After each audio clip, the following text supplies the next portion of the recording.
Las señales del mundo espiritual, mitos y psicología desde la perspectiva de Carl Gustav Jung y el método Aztlán. ¿Cuáles son las señales que buscan elevarnos al mundo espiritual? ¿Por qué son tan necesarias para nuestra salud psicológica? A lo largo de la historia, siempre existieron estas señales que estimulaban el crecimiento de la psicología humana hacia un mayor nivel. Hoy hemos perdido esa conexión, pero sin embargo, siempre están ahí a nuestro alcance para que en algún momento podamos revelarlas y seguirlas. De eso te vamos a hablar en el video de hoy. Somos Aztlán Nueva Era, el canal de la Escuela de Psicología y Filosofía Aztlán de conocimiento unificado integral con más de 60 años en esta enseñanza. Ya comenzamos.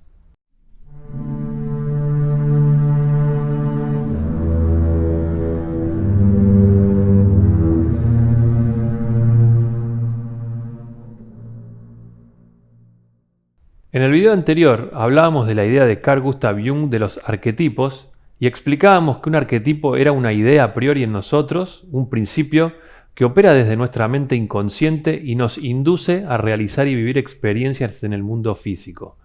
Estos arquetipos son los contenidos del inconsciente colectivo, idea que introduce el mismo Jung, como programas autoejecutables de este gran software que es la mente humana. Y luego decíamos que la estructura de un arquetipo estaba conformada, por un lado, por una imagen colectiva heredada, no individual, como capacidad latente, y dábamos el ejemplo de las crías de tortugas marinas recién nacidas que ya tenían incorporada la reacción de escapar de su depredador, dirigirse hacia el mar y nadar sin haberlo aprendido antes. Y por otro lado, el arquetipo también incluía, dijimos, la imagen del factor que desencadenaba la respuesta. Siguiendo con el ejemplo, el reconocimiento de estas tortugas pequeñas de que las gaviotas que sobrevolaban sobre ellas eran sus depredadores. Sin esos dos factores, la inteligencia de sus instintos no las haría actuar de esa manera. Si se da ese fenómeno, es porque existe algo a priori, una información, un programa que estructura esa manifestación en la naturaleza. Del mismo modo, explicamos que en el ser humano se da un idéntico fenómeno, pero en otro nivel, porque la estructura del programa de desarrollo humano, a diferencia de la del animal, que es instintiva, incluía otros aspectos, el intelectual y el sentimental. Y en este caso, la imagen original en el inconsciente, como capacidad latente, era la necesidad de saber, la capacidad de darse cuenta y de buscar sentirse en armonía, que se ponía en movimiento a partir del sufrimiento, las dificultades y los eventos difíciles de la vida, estimulando de esa manera la búsqueda de un saber y de un estado de armonía para liberarse del sufrimiento. Si todo eso no formara parte de una estructura arquetípica que trasciende a la persona individual, los humanos no reaccionaríamos todos de la misma manera. Dijimos luego que los biólogos a ese factor desencadenante del arquetipo, de los instintos en el animal, que activa o activaba la respuesta, la de salvaguardarse del depredador, lo llamaban la señal de estímulo. Un fenómeno externo que activa una respuesta interna. En este caso, mencionamos solo una de las tantas señales de estímulo que forman parte de los arquetipos del programa de desarrollo en un animal, sus instintos. Pero hay más, al igual que en el ser humano. Existen tantas imágenes estímulo en el inconsciente colectivo humano como experiencias arquetípicas en la vida, que no son ilimitadas e innumerables, sino que hay una cantidad específica de experiencias por las que todos los humanos vamos a atravesar en algún momento de la existencia física. Y eso es porque hay un programa para nosotros, los humanos, como lo hay para el reino animal, vegetal y mineral también, que tenemos que conocer. Cada programa se rige por un conjunto de leyes y procesos propios de cada reino. Entonces, cada imagen estímulo tiene su correspondiente evento externo, es decir, hay una relación de correspondencia entre ambos. Y estas pueden ser correspondientes a eventos agradables y también a eventos desagradables, a eventos que perjudiquen el desarrollo de la conciencia humana y otros a eventos que sean favorables para su desarrollo. Todo es parte del programa, tanto uno como el otro. Por eso a los humanos se nos ha dado el libre albedrío de elegir, dentro de ese bagaje de situaciones, cuál elegir. Georgi Ivanovich Gurdjieff daba una enseñanza muy importante y hablaba de que en realidad la evolución de la humanidad, la evolución psicológica se refería, no estaba garantizada, que había una posible evolución, pero que no era mecánica, sino que dependía de lo que ella hiciera al respecto.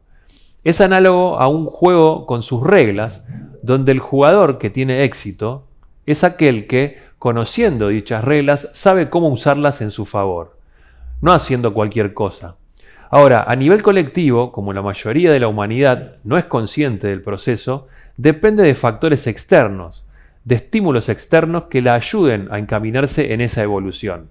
Después hay una pequeña minoría que es más consciente del proceso y puede no depender de una situación externa o de lo colectivo, sino que ya tiene la capacidad de encaminarse en forma individual.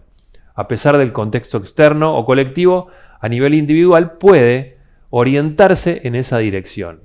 ¿A dónde quiero ir? A que en el ser humano, el contexto externo que ayuda a que se active esa imagen estímulo, que es la capacidad de crecer interiormente en todas sus facetas, es la cultura.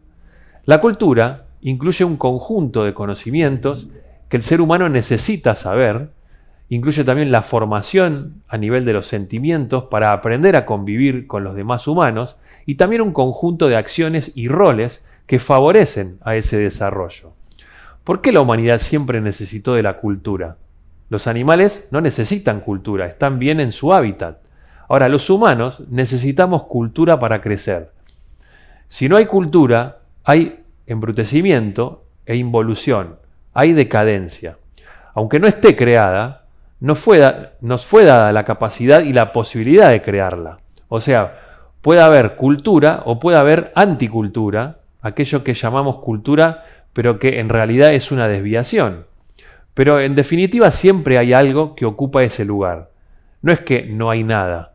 Lo importante es ver si lo que está ocupando ese lugar nos está favoreciendo o perjudicando como humanos. Por eso siempre fue importante la cultura en todos los pueblos y en todas las épocas, con la particularidad local de cada región, pero que en el trasfondo toda manifestación cultural siempre tuvo la misma estructura, basada en 4 pilares fundamentales: ciencia, arte, filosofía y espiritualidad, o religión en los pueblos antiguos.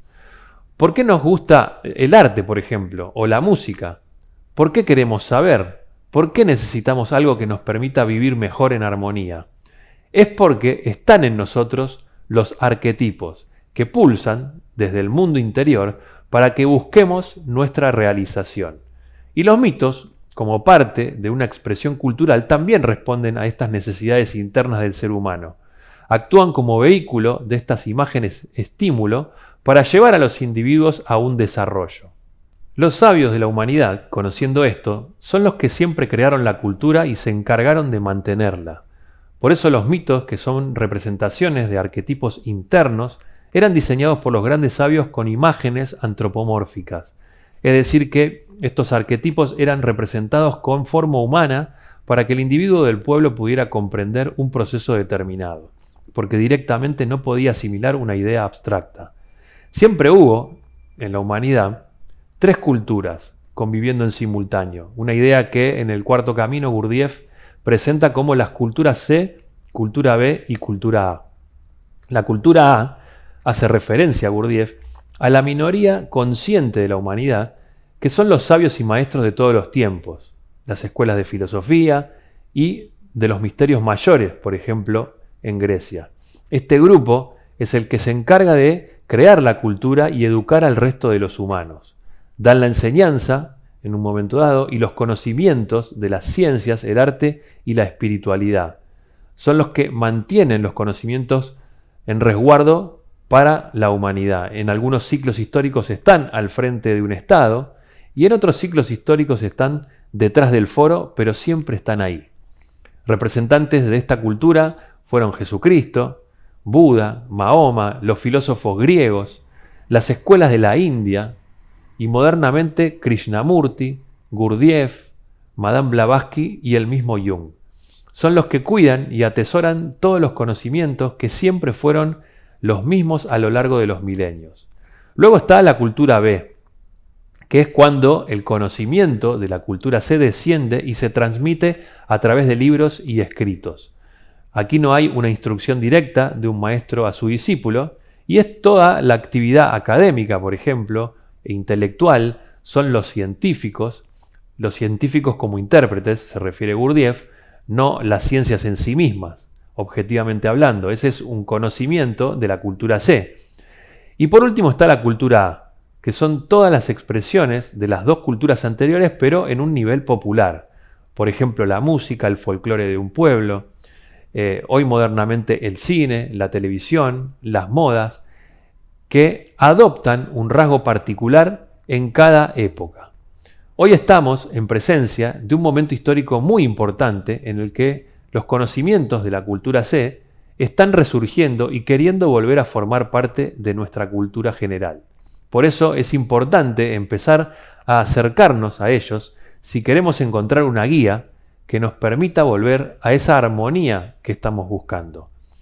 Y eso es justamente lo que enseñan estos métodos terapéuticos de la psicoterapia de Carl Gustav Jung, conjuntamente con el cuarto camino de George Ivanovich Gurdjieff y el método Aztlán.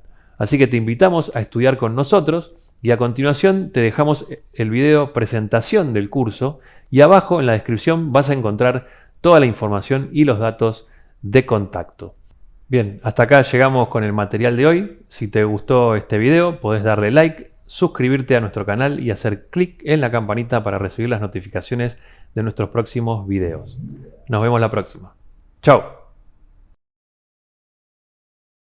Desde la Escuela Aztlán de Psicología y Filosofía te invitamos a nuestro nuevo curso de la psicoterapia de Carl Gustav Jung y el método Aztlán, en el que aprenderás los conceptos fundamentales de su psicología profunda, las del cuarto camino de George Ivanovich Gurdjieff y el método diseñado por el director de nuestra escuela, León Azulay, junto con las prácticas para que empieces a cambiar tu vida.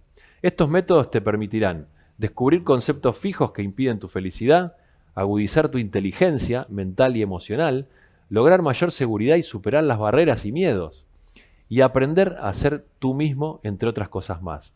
Esto lo podrás lograr a través de las técnicas que ofrece el método Aztlán, con más de 60 años de práctica y enseñanza. No te pierdas la oportunidad de entrenar tu mente para lograr los máximos resultados y desarrollar todo tu potencial. Abajo en la descripción del video vas a encontrar toda la información de cómo participar. Te esperamos.